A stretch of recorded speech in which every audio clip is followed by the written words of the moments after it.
Dan, thanks for having me. And I want to start off, before I dive into this presentation, with a little bit of a, if you'll bear with me, folks, a little bit of circular logic. So, because I like circular logic, because I like circles, and I like things that go around in a nice, easy to see fashion.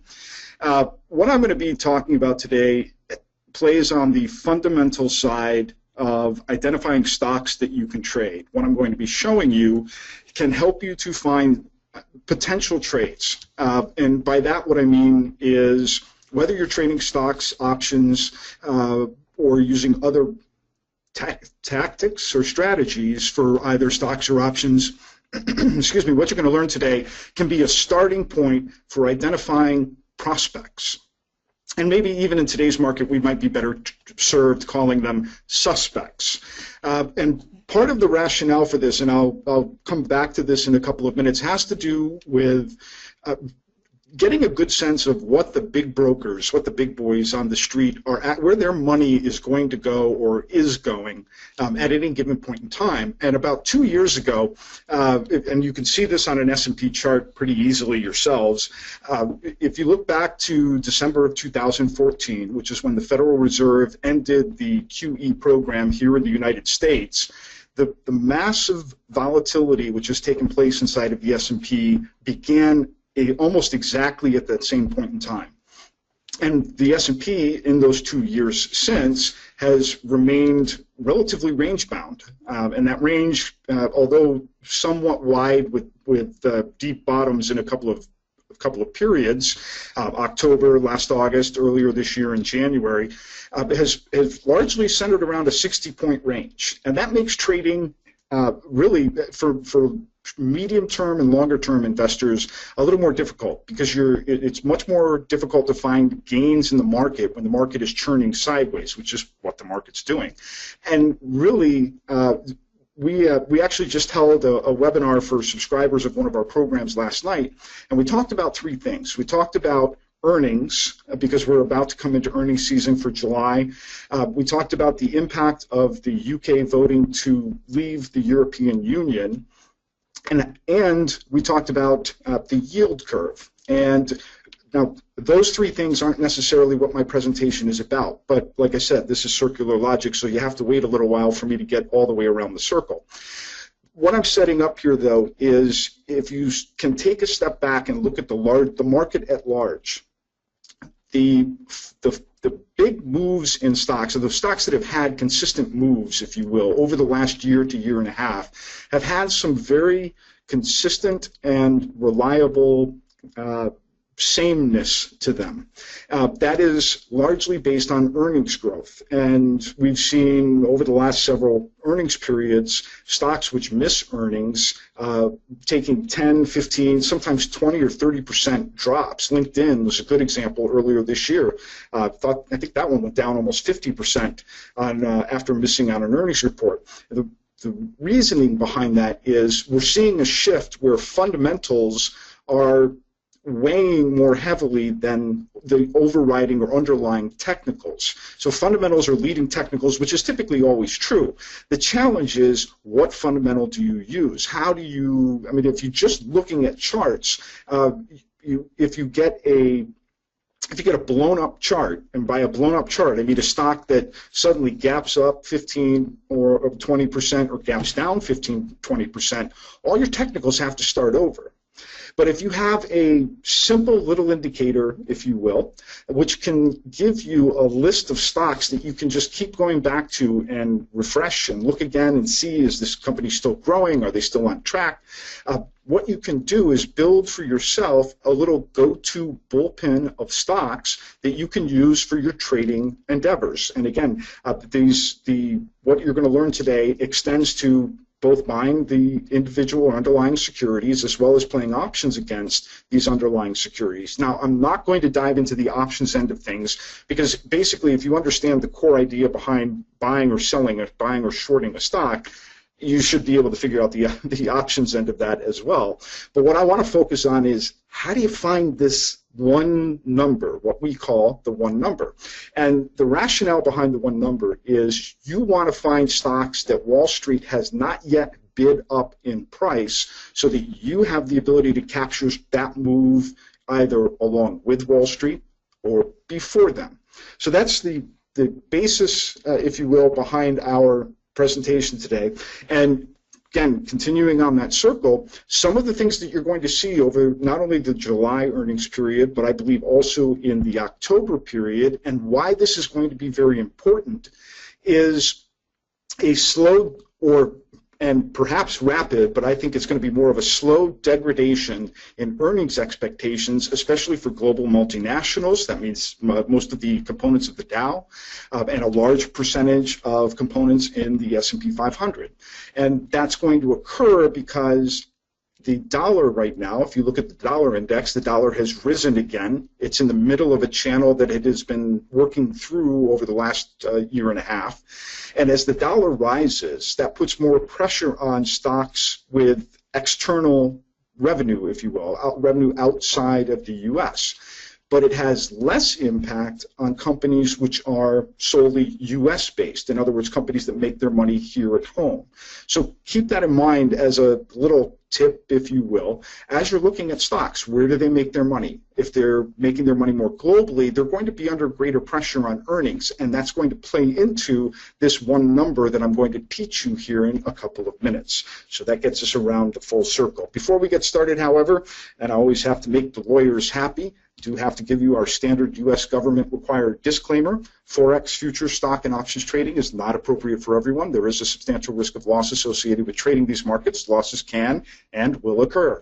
No system or methodology has ever been developed that can guarantee profits or ensure freedom from losses. No representation or implication is being made that using the PE-GAAP methodology or system or the information in this presentation will generate profits or ensure freedom from said losses. And nothing in this presentation should be construed as a solicitation to buy or sell any security discussed, shown, shared, or investigated. So now the lawyers are happy and we can get on to talking about how you can use this approach to make money.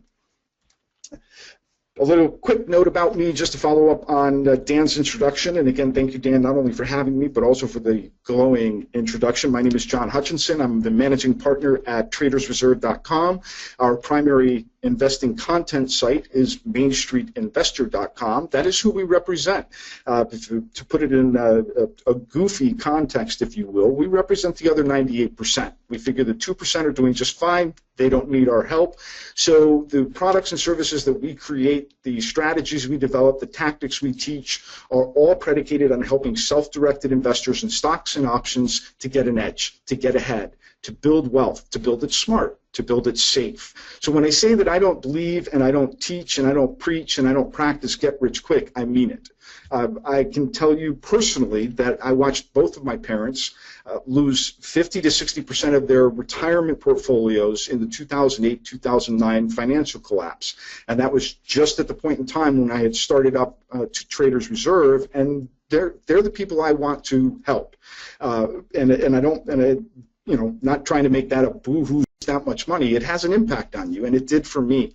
So when we set out to build this company and to find the tactics that people can use to help themselves, that's who I think about. I think about my mother and my father, and how can I help them? And by extension, how can I help you? And that's what I'm here to do today. So I want to take you back to April of 2015, and this little quote and what I'm going to walk through over the next few slides really gets to the heart of what I was talking about in my circular logic story at the top, and that is, where is Wall Street looking to put its money? Now, right now, in the immediate aftermath of the Brexit vote, you're seeing a pretty heavy flow to safety. That's U.S. Treasuries, and not energy stocks, excuse me, utilities, the U.S. consumer durables, et cetera. So right now is a difficult time, and it's going to stay that way for really the foreseeable future. But as we start to get some stability in the marketplace, one of the things you want to think about in terms of picking stocks, and for whatever purpose you're going to invest, whether it's short-term or long-term, is this a stock that Wall Street is going to want to own, even if it's in that same time frame, short-term, long-term? Understand that goes back to a quote which was shared from a Morgan Stanley investment note dating back to April 2015. Now, the note may be over a year old, but the lesson is still true today. And well, here's what the note said, and I will read it to you, and then I will decipher it into plain English for those of you who would like it in plain English. But the note read, a systematic way to think about this, that is, finding stocks to buy, might be to look for stocks with reasonably robust long-term earnings growth forecasts that trade at a discount to the market. The flip side would be to avoid names with low expectations for earnings growth that trade at substantial premiums.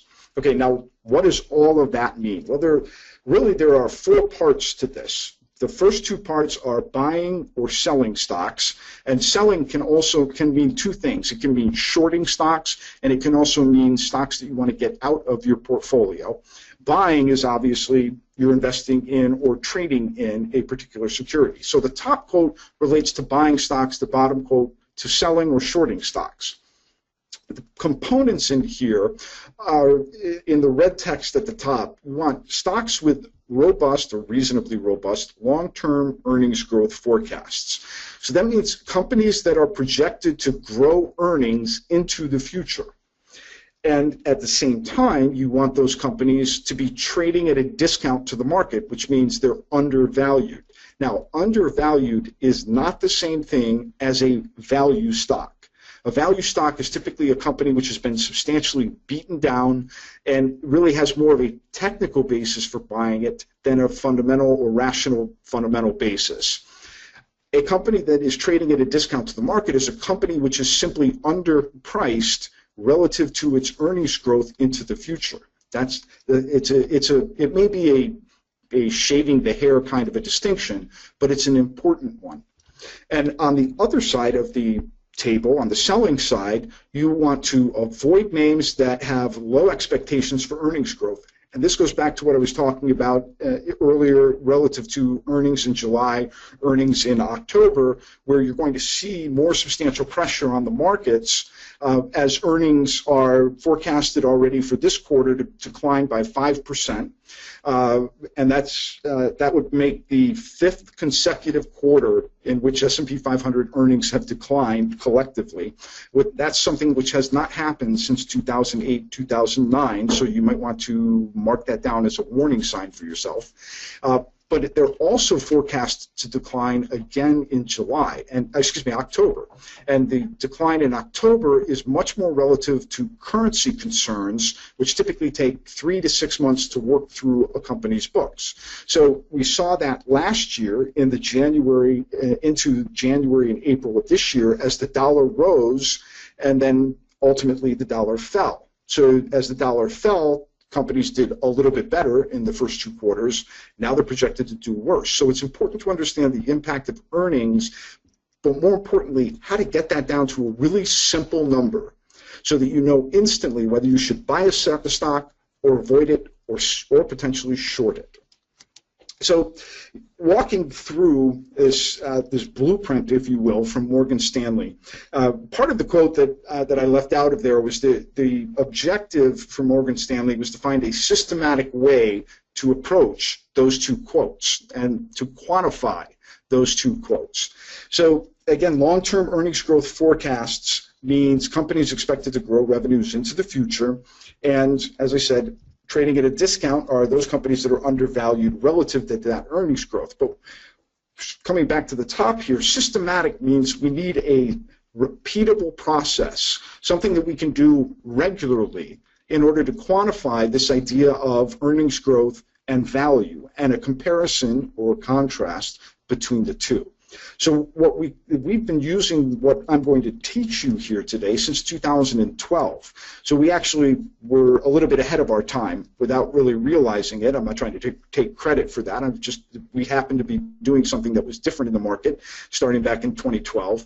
And as we've been leveraging this concept of a simple number, it has found stocks for us regularly every month which have potential gains anywhere from 10 to 20% in the short term to 100% or more in the long term. So I'll share with you some examples of that as we go through.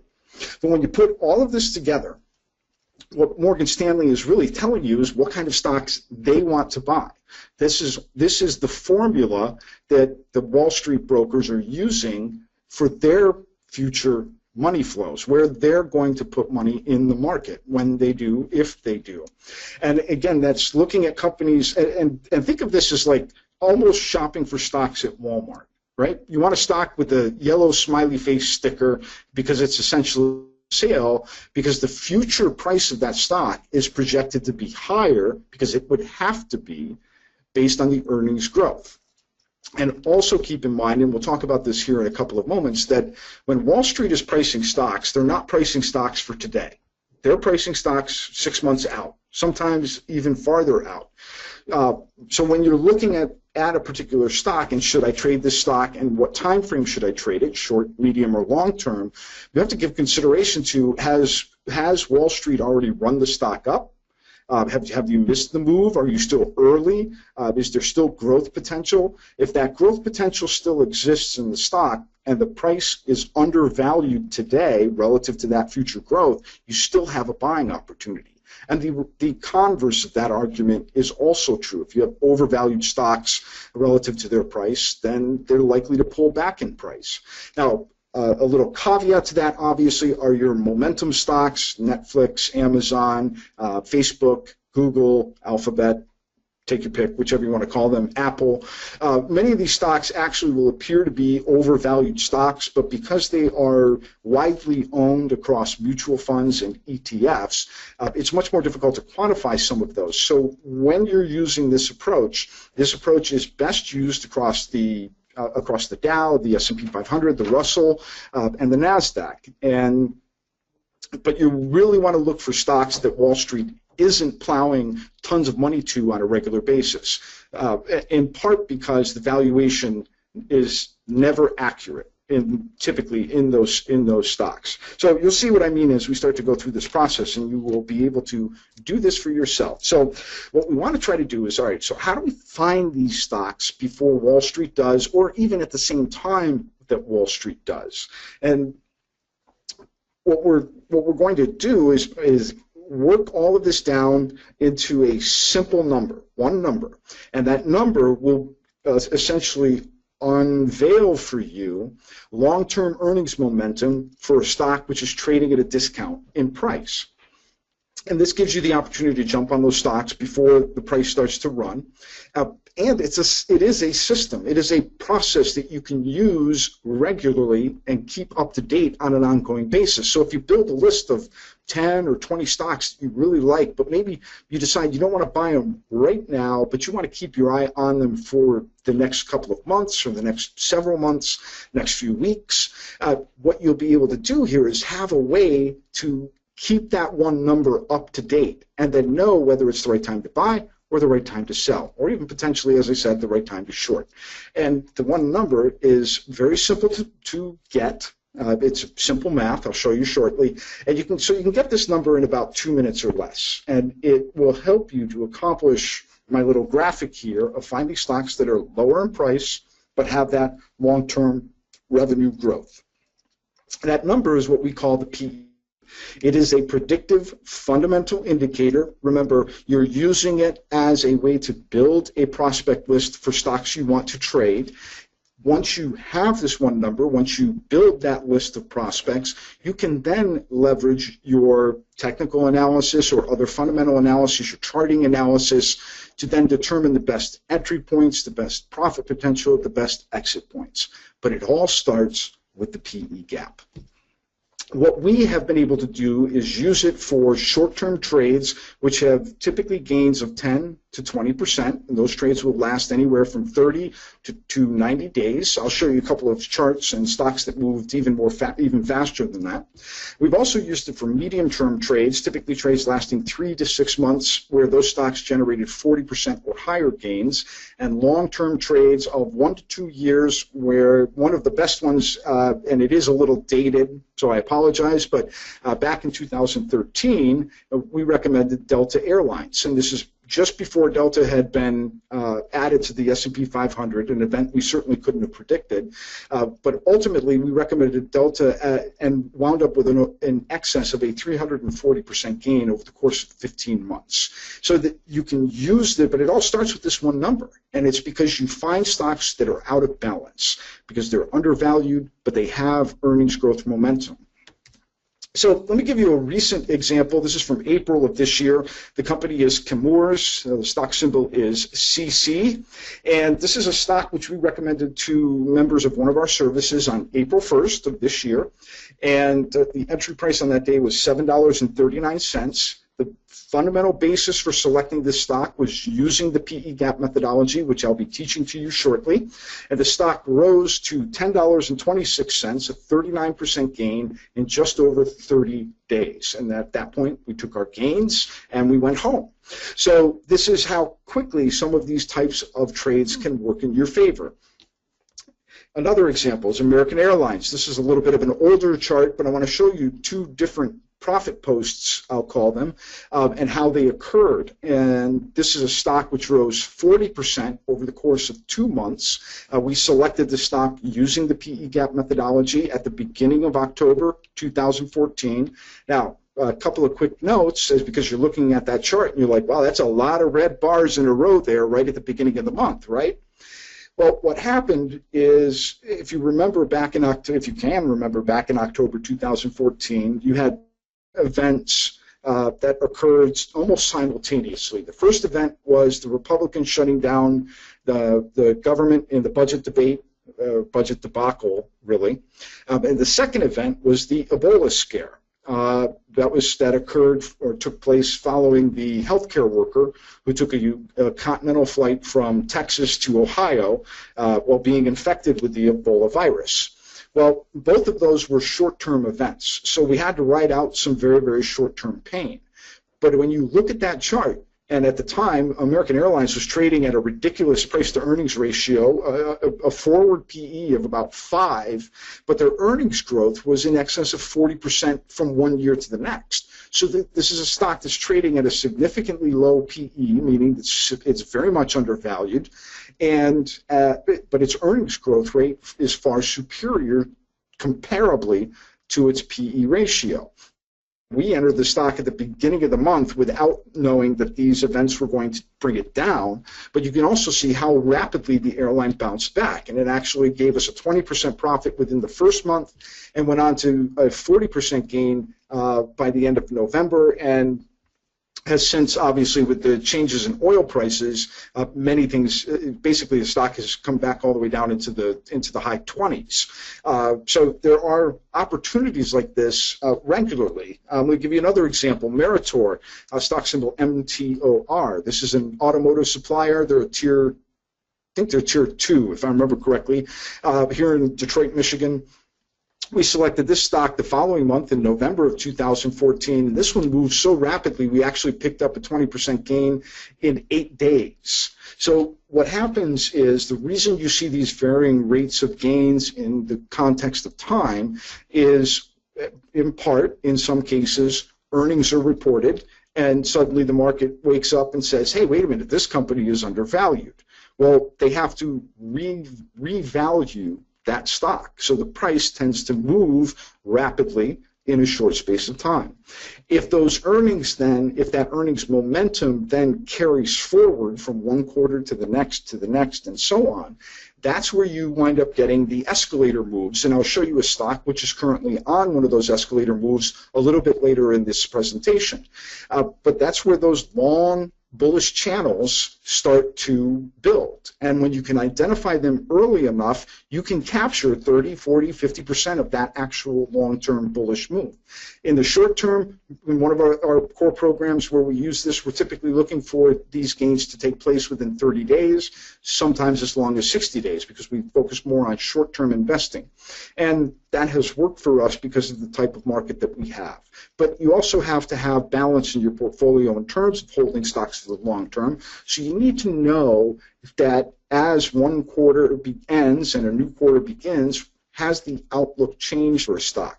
Or has their earnings expectation changed? The airlines are a great example. Because of the fluctuations in oil prices, their earnings have changed so dramatically, almost 50 to 70% from one year to the next. That's to the downside, not the upside. So that's one of the reasons why airline stocks have been beaten down over the last several months and continue to be even today. So when you're looking at how do I find these stocks, how do I move on these stocks, there's some of the primers for you. Now, what I really want to do is I sort of already talked about what all of these have in common, and these were short-term trades that lasted 60 days. I talked about a few of the other ones, but all of them started with this PE gap number. So we're going to talk about how to calculate the PE gap. You don't need a lot of information, and you can keep this information up to date every quarter, which is something that I recommend doing. And it's, again, it's going to be third grade math, and it's very easy to do it. The PE gap, as a definition, is the difference between a stock's price-to-earnings ratio and its expected earnings growth rate. So if we go back to that Morgan Stanley quote, we are taking into account here both ends of that quote. We wanted reasonably robust long-term earnings growth forecasts. That's the earnings growth rate. And trading at a discount to the market is expressed in the price-to-earnings ratio. So what you'll find is these gaps occur between that price-to-earnings ratio and the earnings growth rate. That gap will tell you whether that stock is a prospect for buying, selling, or potentially shorting. They occur regularly. I do mean every month. We do our algorithm, if you will, at the end of every month, and that creates a new fresh ranking list for us every single month of the top 50 longs, top 50 shorts. So when we do that, what it tells us is now we know where to look for trading opportunities on the long side and on the short side. And it helps give us a little bit of an edge over Wall Street, because more often than not, on the long side, we have an opportunity to hop in before Wall Street drives the price back up, and on the short side, before Wall Street decides to exit a stock, causing the stock to fall in value. And this helps you, especially on smaller stocks, helps you discover undervalued companies that have that really long-term growth potential in the stock's price. So to put this into some context, I'm going to show you how to actually calculate the PE gap with several examples, and I'm even going to do 3 live examples so we can sort of get some today information for you. But when the price-to-earnings ratio is less than the earnings growth rate, that means you have a stock which is undervalued. That price to earnings is what's determining the value, whether it's overvalued or undervalued. Typically, 16 is considered about fair value on the S&P 500. Now, I'm not looking for that number, but that's just to give you some rational basis. But what I'm looking at is what's the difference between that current price to earnings ratio and the earnings growth rate. So when those PE ratios are lower, you're buying growth at a discount in price, and those are the stocks that you want to buy. The second half of the equation, of course, is the earnings growth rate. And flipping over on the other side of this thing, then when the price to earnings ratio is higher than that earnings growth rate, that means you have a stock which is overvalued, and meaning that the earnings growth may not be as robust for the long term as Wall Street would want. So you're overpaying for less growth. That's not really a stock you want to invest in. So those are stocks which you could potentially avoid, sell, or short. Selling meaning they've reached the limit of their move and you can get out, take your gains, and go on to another stock, or you could potentially short them if you happen to be a shorter in the market.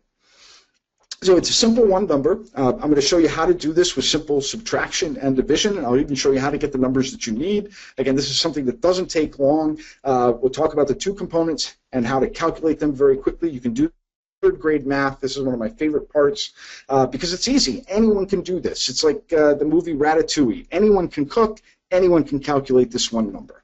So first of all, you need the price to earnings ratio, and I'll talk a little bit about this in depth in the next slide or 2.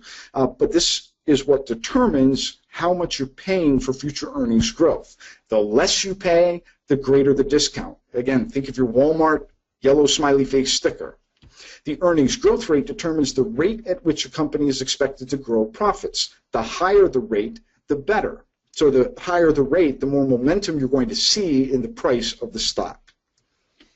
So diving into price to earnings ratio, this is the fastest way to assess a stock's value, not only against the overall market, but also against its peers and its competitors. And as I said earlier, typically a ratio of 16 is what's considered fair value, but that's just to give you a basis in numeric value more than anything else. You'll see what you actually do with price to earnings ratio in the next few slides.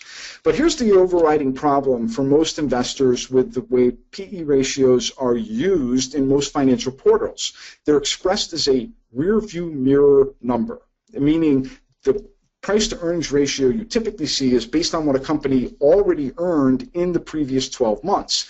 They're not based on what the company is expected to earn in the next 12 months. And that's a big difference because Wall Street's not buying last year's value, they're buying next year's growth. So here's an example. This is just a snapshot of Apple. If you look at the shaded box, you see PE, TTM. TTM stands for trailing 12 months. So that, again, isn't helping you because the company's already, it's the rearview mirror number. They've already made that money. We need to know how the company is going to perform in the next 12 months and, if possible, beyond that point. So when we're looking at the context of value, we need to be looking using a forward price to earnings ratio, not a backward-looking number. So what I'm going to show you today is how to calculate the forward PE as 1/2 of our PE gap equation. It's real easy. You can do this with a simple calculator. So again, the way that most financial portals express the PE ratio tells you today's value. That's not helping you because in order to get on the escalator before Wall Street jumps on those stocks, you need to be buying the future value of a company. So the PE gap approach uses that forward-looking price-to-earnings ratio to tell you whether you're buying future growth at fair value, overvalue, or undervalue. Most of the time, we want undervalue. The second component is the earnings growth rate, because this is the basis for which Wall Street will price that stock, and it's based on that earnings growth rate, and this will tell you whether a company is expected to achieve fast growth in profits over the next 12 months or slow to no growth in profits over the next 12 months. The fastest rising prices for stocks come from companies with higher profit growth expectations. I realize that's a Captain Obvious statement, but it still needs to be made because you'd be surprised by how many people forget that.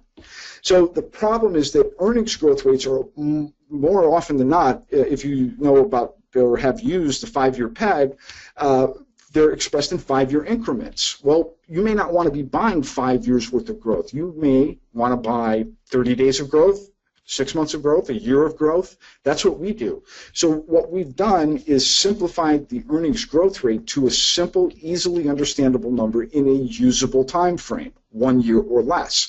I mentioned earlier, again, remember my circular logic at the stop. I talked about how the S&P 500 has been range-bound since December of 2014. One of the reasons that it has been range-bound is because earnings have been inconsistent, if you will, over the last couple of years. One of the ways that you can beat that inconsistency is to understand whether a company has growth prospects for the next 12 months out. And you can even, if you really choose to, you can even dig down and do this on a quarterly basis from quarter to quarter if you're an extreme short-term trader. The concept works both ways. I use it for investing purposes more so than trading purposes. But understand that what I'm teaching you here today can extend all the way down to that more shorter time frame trader. So again, a forward-looking PE gap is going to tell us if a company is undervalued today relative to its earnings of tomorrow, and in that way it becomes a predictive fundamental indicator. All right, so let's dive into how we get that one number to find stocks with that kind of potential. And as I said earlier, this is third grade math, so I'm taking you back to Mrs. Clarkson's third grade math class. You take the PE ratio, you subtract the earnings growth rate, and that gives you the PE gap. This outcome is the one number that you need. It tells you instantly whether you have a company which is overvalued or undervalued in literally less than 2 minutes. So let's dive into some examples, and I'll show you how to do this. Once you calculate it, you will typically wind up with either a positive or negative number. In some cases, you'll end up with a 0 or a null. A 0 is simply a company which is at fair value. But when you have a negative number, that's where the PE ratio is less than the earnings growth rate, that's a stock you would want to buy.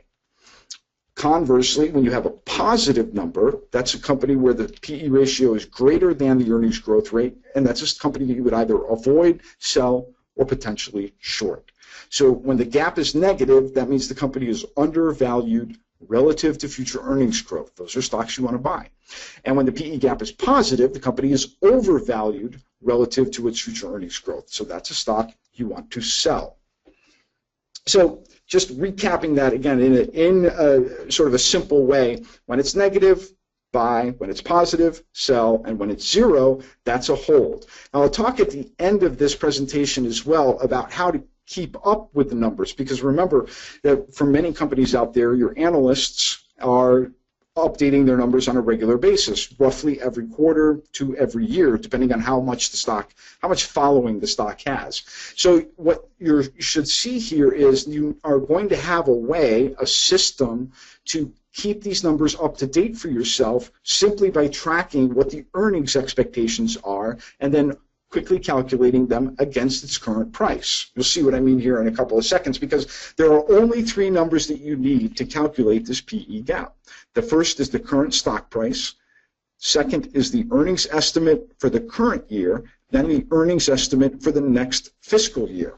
Once you have those 3 numbers, you can get the PE gap in 2 minutes or less. So let me give you a quick example. Here's American Airlines. Obviously, this is a dated example, but the process is what is important, not the example as much. So, at the time, American Airlines had a price of $51.40.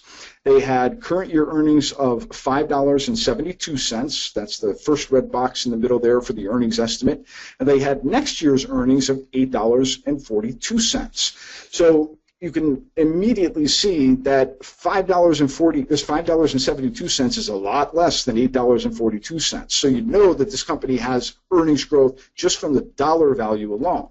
But what we want to do is get this down to a very simple 1 number. Now, in terms of getting earnings information to get these 3 numbers, we use Yahoo Finance. Their analyst estimates are typically accurate, meaning they're getting it from the right sources. They keep it up to date. It's updated on a regular, ongoing basis. So you can use other portals as well, but this just happens to be the one that we use because we know anyone can access it and it's free. So that kind of helps because free is good. So once we have our 3 numbers, we can then do 2 simple calculations in order to get to the PE gap. First is to calculate the forward price to earnings ratio. To do that, you take the price, the current price, divided by the current year's earnings estimate.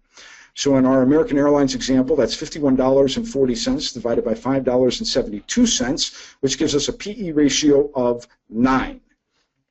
Next, we have to calculate the earnings growth rate, and to calculate that, you would take next year's earnings estimate and divide it by the current year's earnings estimate. That will give you the year-over-year earnings growth.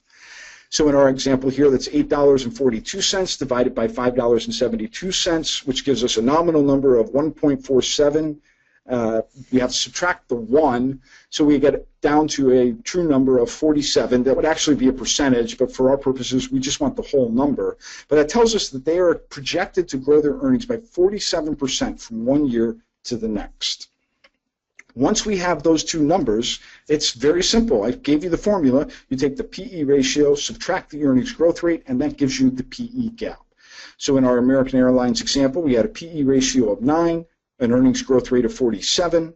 9 minus 47 equals negative 38. The PE gap is negative, which means the company is undervalued, and we would want to buy this stock at current prices. And I showed you the chart that was consistent with the latter half of the run that we had in American Airlines. It was actually trading even more favorably for us back in October of 2014. But let me go back to the one that I talked about earlier, Chemours, stock symbol CC. This was a trade that we made back in April. Generated a 39% gain. So let's walk through what the estimates told us on this particular stock. So again, following the process, we want to take the price divided by the current year's earnings, so $10.41 divided by 0.68. That gives us a PE ratio of 15. Then we can also look forward to next year, and this is where you can get a little bit more wonky with the numbers if you want. We could actually do a forward PE ratio for this year versus next year, and notice that if we took the $10.41 and divided it by $1.18, suddenly our PE ratio is cut almost in half to 7.8. Then we want to calculate the earnings growth rate, and here we take $1.18 divided by 68 cents, which gives us 74%. So would you want to buy 74% growth in earnings? Absolutely. And if that is going to go up, or that stock price, is going to go up or has that potential to go up, then this is a company that you would want to look to buy at these current types of prices. So then we calculate the PE gap, and again, I'm just using the forward one-year earnings. So the PE ratio for the current year is 15 minus the earnings growth rate of the next 2 years of 74, which gave us a minus 59 PE gap. So this would be a stock that we would want to buy and hold. And again, this is the one that rose 39% in just over a month and actually continued on for a little bit further. But ultimately, and it also has pulled back recently, which is great. It gives another buying opportunity because the numbers are outstanding. But this is the kind of momentum that you can get by using this one number approach. So let me give you some more examples. And this was American Airlines. This is a little bit more recently. And I mentioned how this has changed. You remember that the 2014-2015 earnings estimates here were $5.72 and $8.42. Well, now look what's happened to American Airlines. Current year earnings estimates for this year are $5.70, and earnings estimates for next year are only $6.02. So when you look at the actual PE gap, it's neutral. It's zero. So you have a stock that has been beaten down and is relatively range bound, but based on its forward earnings potential, it's fairly priced. So this is not a stock that I would necessarily want to jump in unless or until one of two things changed. Either the current year's earnings estimates rose or next year's earnings estimates rose, because that would change the PE gap. That would make the PE gap become a negative number. I don't want the price to go up because that would make this a positive number. The price can go down, which is fine. This would actually be a little bit more in our favor currently, because I think the price is somewhere around 27 right now, so the gap would be a little bit more in our favor. But this is how you start building these little lists of prospects. Here's Netflix. This one, at the time that I took this one a couple of weeks ago, when I was doing this webinar for another group, Netflix had a price of $89.35. They had a PE ratio of 331, and their earnings growth rate was 289. So they had a positive PE gap of 42. So this is not a stock that I would want to be buying at these current levels until either the price came down or the earnings estimates rose. Another stock that we tend to like often in one of our programs is Conn's. They're an electronics retailer. At the time that we took this snapshot, they had a forward PE ratio for 2016 of 15, an earnings growth rate of 54, which gave them a negative 39 PE gap. And we actually bought this stock at those prices and picked up about a 20% gain. But again, the consistency of being able to apply this relatively simple fundamentalist system to find stocks, then keep track of them. Because remember that these earnings estimates are updated regularly. You can keep track on a quarter-by-quarter basis, and I'll show you how in just a couple of moments. But what this consistently tells you is how to find these stocks on a regular basis, trade them, get in, get out, make make short-term gains or longer-term gains, but just this one number can help you find these types of stocks and the types of moves we've talked about. I'm going to come back to this slide in just a second, and I'll show you how to monitor your PE gaps, but I want to talk about 3 companies right now, and hopefully everybody can see this. I'll make it a little bit larger. This is current estimates for Apple. So this is about as live as I can do it. So I'm going to actually go through and do all of this live for you right now. So we have a current price of $95.20, and we divide that by the current year's earnings estimate of $8.25 right here, and highlighted in the blue. So when you do that, what this is giving us is our current year forward price to earnings ratio, which is 11.5. So if we just keep track of that, we have 11.5. And then the next thing we have to calculate again is the earnings growth rate. And we do that by dividing $9.02 for next year's earnings by $8.25. So quick math on that is 902 divided by 825, and that gives us basically 9%. You have to subtract the 1. So we have 9% earnings growth. So again, I'm going to use this little box right here where it says get analyst estimates, just so I can put the numbers in. So again, the PE ratio was 11.5, and then we subtract the 9% growth. So what we have is a positive 2.5. Positive 2.5. So here's your PE gap is positive. It means that Apple at these price levels is currently overvalued, not substantially, but it is overvalued. This is not necessarily a stock that you would want to be plowing money into right now. Now, I talked a little bit about estimates and trends, and if you scroll down on this particular page here on Yahoo, you can see 2 things that matter. First is the earnings and surprises. So this is based on the earnings they were projected to. Did they meet, beat, or miss estimates? So in the last quarter, Apple missed estimates.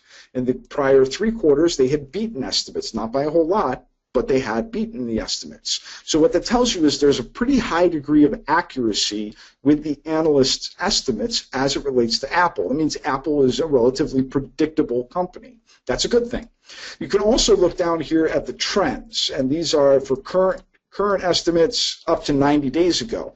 And what trend we can see immediately is that 90 days ago, Apple was forecasted next year for $10 and this year for $9.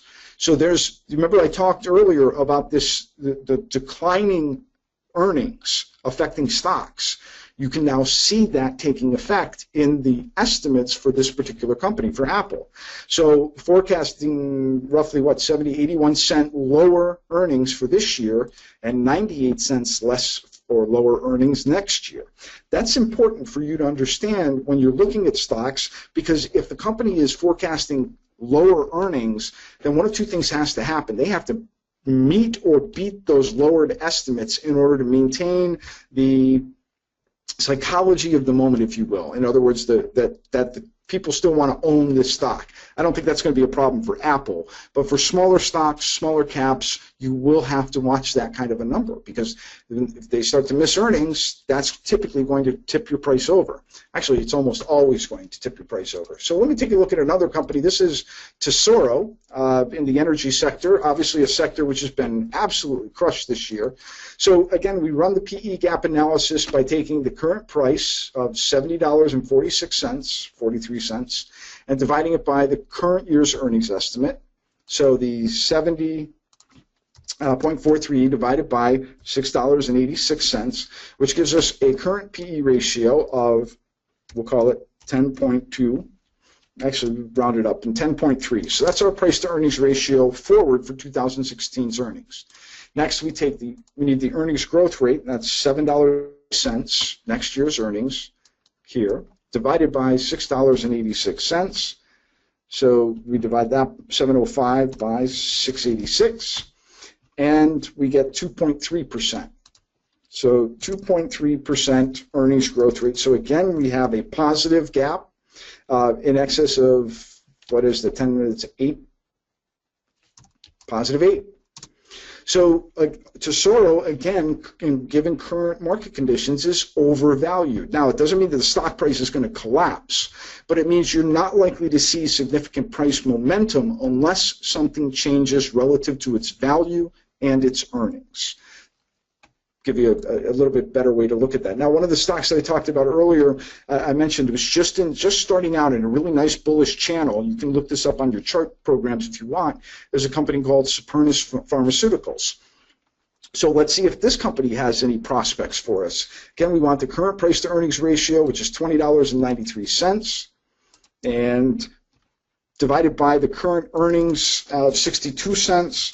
So $20.93 divided by 62 gives us a current price to earnings ratio of 33.8, and then we will subtract the earnings growth rate of $1.44 divided by 0.62. So $1.44 divided by 0.62 gives us 132% year-over-year growth. Let me put that in the box there, 132. So again, just doing our basic math, 33.8 minus 132 gives us, wait for this, a negative 98 PE gap. Oops, that should be an equal sign, sorry. So here we go, we've got a prospect, negative 98. So this is a company we want to put on that prospect list. Now, when you look at the chart, you're going to say, yeah, I definitely want to own some of this, because you can see a very defined bullish channel which has taken place in the stock since February of this year. But more importantly, when we look at their earnings, look at what's happened for this company. In the last 3 quarters, some massive surprises to the upside. So they've substantially beaten their earnings in multiple quarters. And here, while that's negative 11%, they missed by a penny. So you have to weigh that out with a little bit of the fabled grain of salt. But let's look at something else. Look at the consistency here under current year earnings estimates. They have changed by a penny. So the expectations forward for this company have not changed dramatically for 2016. That's good. That gives you the ability to buy a stock expecting price stability. And second, when you look at next year's earnings, they are a little bit lower, but not substantially. For a percentage basis, 5% of $1.49 is going to be a little bit of a larger percentage, but it's a difference of about 3%. So there's not a material degradation in this company's future earnings. And so now, if you want to get really granular or refined here, we could look at everything on a forward year basis and say, all right, if the company is going to earn $1.44, then we divide we divide the current price, $20 and what was it, 90 cents, $20.92, by next year's earnings, $1.44, which, remember the PE gap over here was, hey, get over there. There we go. Remember the PE ratio for this year was 33.8. When you do this math, $20.92 divided by $1.44, this PE ratio is cut more than in half to 14.5.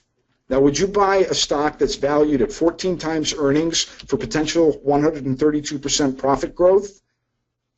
Yes. I mean, I suppose you could say no, but I don't know why you would. So we've got 14.5 minus 132. So now the PE gap has extended to 117.5. So again, looking at this little box right here, now we have a substantially negative company, negative PE gap. That's a big buying signal for me. And those are the types of companies that I'm looking for. I'm not necessarily looking for a company, and I don't want to construe it this way. So let me back up just a second. You don't need to have like a massive 100+ negative PE gap. We've seen moves with stocks that have had PE gaps as low as -2 or -3 simply because the earnings growth is compelling and or other factors have been assisting. In other words, it could be based on the chart. The company could be breaking out from a channel, or from moving sideways on the chart, any number of other factors. That's why, as I said at the top, this is how you build the prospect list. This is how you maintain a watch list, not only of stocks you might want to trade or buy or own or sell or short, but it's also how you keep up with your stocks on a regular basis, because these earnings estimates, the quarterly estimates, are updated based on these EPS trends. So as these trends change, your estimates up at the top will change. As well, at the end of the year, at the end of 2016, you'll have 2017 and then 2018, which means you can keep a rolling track record, if you will, of a company's PE gap. And we do this, we actually give away a spreadsheet, which I'll tell you how to get here in a little bit, where you can do it does the math for you, but then what it does is help you keep track of, is my company still negative, is it positive, has something changed? So when I go back to the keynote for a second, this is how you monitor those forward PE gap ratios. So by keeping track of those estimates, what's happening, if the analyst estimates are rising and the stock is beating estimates, that's a stock you probably want to continue holding. If the stock is just meeting estimates, that's where you're going to get more technical in your trading. Generally, you're going to look for either exits or entries based on the chart or whatever technical analysis system you happen to use. And at the end of the train, if a company is missing estimates or if analyst estimates are decreasing, then that's a stock where if you've been holding it, that might be a warning sign. That might be a get-out-of-jail-free card, if you will. So you have to keep up with these numbers, but again, it's not that hard. You're mainly tracking the annual estimates. Now, again, for traders who want to get super granular, you can go down to the quarterlies. So for example, just looking at this, you've got 0.17 divided by 0.13. That's 31% profit growth from their June quarter to the next quarter. So that's a pretty sizable gain, and if the company meets or beats these, what's going to happen to the price? In the short term, the price is going to go higher. So again, you can look at this all the way down at the quarterly level to the annual level, and then I would use the quarterly level just for the profit growth potential, but because if you're using it on the quarterly basis, understand that a lot of times your gaps aren't as relevant. But if you start with the annual level and then look at the quarterly level and say, what's going to happen here, then this can help you find a better short-term trade versus a long-term trade. So on the long-term side, I would want to hold the stock probably 6 to 12 months so that I get the full impact of the earnings growth in the price or relative to the price. If I'm a short-term trader, I might want to play this with either selling options, buying options, if the stock is optional. I'm just giving you the example here. I might want to be buying puts, selling puts, buying calls. I might want to use different strategies. I might want to buy the stock and hold it for 30, 60, 90 days and see if I can get a 10 or 20% move relative to that profit growth. So there are a number of different ways that you can do this. We actually have a training program, which I'll describe to you here in just a couple of minutes, that can help you with the actual ways to trade your PE gap stocks. But I want you to get a flavor for how to use this. And as I said, it's a starting point. This is not the only indicator you should use. This is a way for you to find prospects, and again, I call them suspects. And it's a way for you to weed out companies which may not need any further attention. If you've got companies that are substantially overvalued, you're taking on too much risk to trade them. You want a company that's undervalued relative to that future profit growth, so that you can take part in the move that's going to happen in the stock. So actually, There it is. So again, when you're monitoring your PE gaps, you want to do this at least once a quarter so that you keep up with the earnings estimates for the full years, and then recalculate that price to earnings, the PE gap. You're just looking for these kinds of things: beating estimates, meeting estimates, missing estimates, and whether analyst estimates are rising or falling. And all of those collectively can help you to find and build a better portfolio for trading. So I will tell you about the training program here in just a minute. If I remember correctly, I have 15 minutes, so let me go back, and I see I have a few questions. Feel free to throw other questions in the box. But Joel, you asked, are you using a trailing PE or forward PE? This is a forward price to earnings ratio. And again, you can also, as I showed you in some of these, like with Supernus here, you can calculate this in two ways. You can calculate it based on this year's current forward price to earnings ratio, as well as next year's forward price to earnings ratio, and use that as a comparison. So with Supernus, for example, we had a current year earnings forward PE of 33 and a 2017 forward PE of 14. So there's a substantial disconnect between the valuation of the stock at current prices based on its future earnings growth. And because of that, this is a stock that I would absolutely want to own right now. So hope that helped. Paul needed help because he couldn't see. Let's see. What other sources to verify? And aren't there many games played with analyst numbers? Yes, James, very good point. And that's one reason why, two things on that. Number one, understand the difference between the analyst estimates and analyst upgrades and downgrades. The games that get played are typically in the upgrade-downgrade category, not necessarily the actual earnings numbers themselves, in part because the companies that report these earnings estimates are monitored, and it comes out of good investment houses. That's one reason why I like Yahoo's numbers. I have been doing this with the PE gap for over 4 years now, and I consistently find that their numbers are awfully close. There's a really cool site which you can play around with. It's a site called Estimize, and I don't really know if I have anywhere to type that for you on the screen, so I'm going to use the search box up at the top. Estimize, like that. If you look up at the search box on my screen, Estimize, it's a new site. I think it started up, I want to say it started up last year. It might have been a little bit before then. But what they've been doing is they are collating earnings expectations from multiple sources. And it's actually fascinating because more often than not, their earnings estimates from the community, if you will, have turned out to be pretty darn accurate.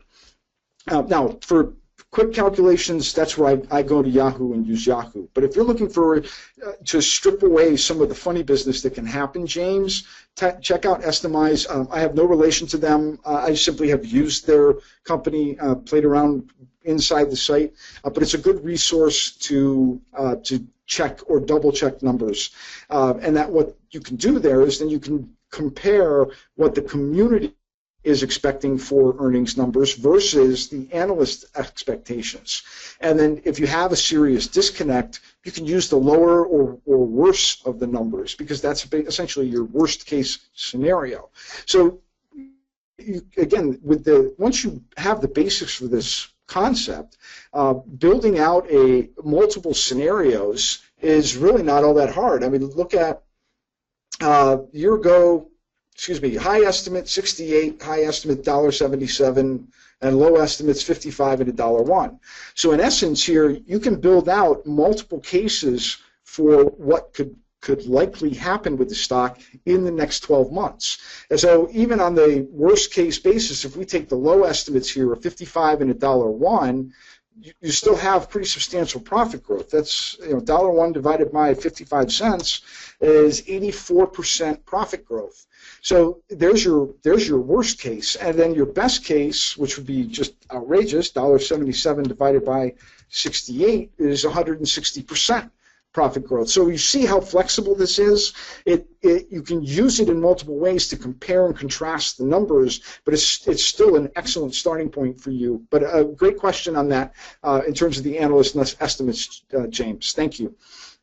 Hennick asks, how do you do the pre-selection of the stocks?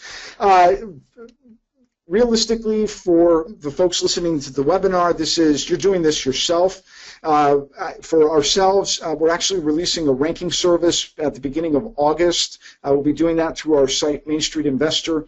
But we'll also be sharing with you our training program here in just a second as I wrap up. And when you're a part of that training program, you'll actually get access to join the ranking service. It's a monthly ranking service, 50 longs, 50 shorts, and then you can simply do the PE calculations from there, and then maintain those lists on a regular monthly basis. But otherwise, you sort of build it by hand. If you have stocks that you like or that you read about or you hear about or that other people recommend, now you have a way to go back and say, am I getting a good recommendation? Is this a good one? James, growth rate is one measurement, but that does not guarantee that the company, hang on, I got to resize this because, James, your questions are too long. We need to shorten that to like 2 words. Is that the company is making money? Well, James, I'm going to disagree with that, and I understand where you're coming from. And the reason I will disagree with that is if you're looking at S&P 500 companies, these are companies that are making money. That's why they're in the S&P 500. If you're looking at, OTCs, bulletin boards, companies that are, I don't want to say less regulated, but where the numbers are more suspect, then I would agree with you. But that's why I only use this on companies which are in the core indexes. That's the Russell, the NASDAQ, the S&P, and the Dow. If they're not in those indexes, I don't want to play with them because most of those companies have SEC oversight on their numbers. They report their earnings regularly and consistently, and they have analysts following. So one of the ways you can remove some of that uncertainty is to look at the number of analysts following the company, which is right here. So you can see that currently the company has 7 analysts following it. 6 have a price on for this year, 7 have a price on for next year. If that only has 1 analyst providing coverage, you probably don't want to put a lot of weight into those numbers without looking at other sources. But when you have companies that have 7, or in the case of Apple, 36 to 42, that's pretty wide. You've got a pretty wide set of numbers, number one. And number two, when you're talking about whether a company is going to make money, there are no guarantees in anything. So realistically, there's no guarantee in the market. There's no guarantee in any trading system or anything. So really, you can't buy a guarantee. So please just don't look for that because you're not going to help yourself in that regard. But what you're trying to find here is metric that's telling you is the company over or undervalued or fairly valued, and you're using that, remember, as a starting point. I'm not telling you that every stock with a positive gap is going to go down or that every stock with a negative gap is going to go up. So bear that in mind. But understandable and a good question. No, I don't analyze free cash flow because that gets too granular, and free cash flow can change rapidly or dramatically based on too many external factors, which for most average investors is classified to me as too much information. Let me scroll on here. No problem, Joel. Thank you. Estimize.com. That was correct. Yes, JD. Spelling is correct. And so no, I don't. All right. Yes. So I want at least, James. I want at least 5 analysts if possible. For really smaller stocks, especially when you start playing down in the Russell, if you get 2 to 3. And they're reported through Yahoo, you typically have decent reporting sources. But again, when you have other sources where you can fact check, if you will, then that's the step to take. Because, again, you're just looking for what's my best and worst case kind of information and using it then as a starting point. So let me finish up. We're right on. We got 7 minutes left. So, all right, folks, here's the pitch. Right? It's got to come. All right, let me make it simple for you. What we've done is we've taken the whole context and construct of the price of the PE gap methodology, and we've put it together in a very simple training package, and it's $7.95.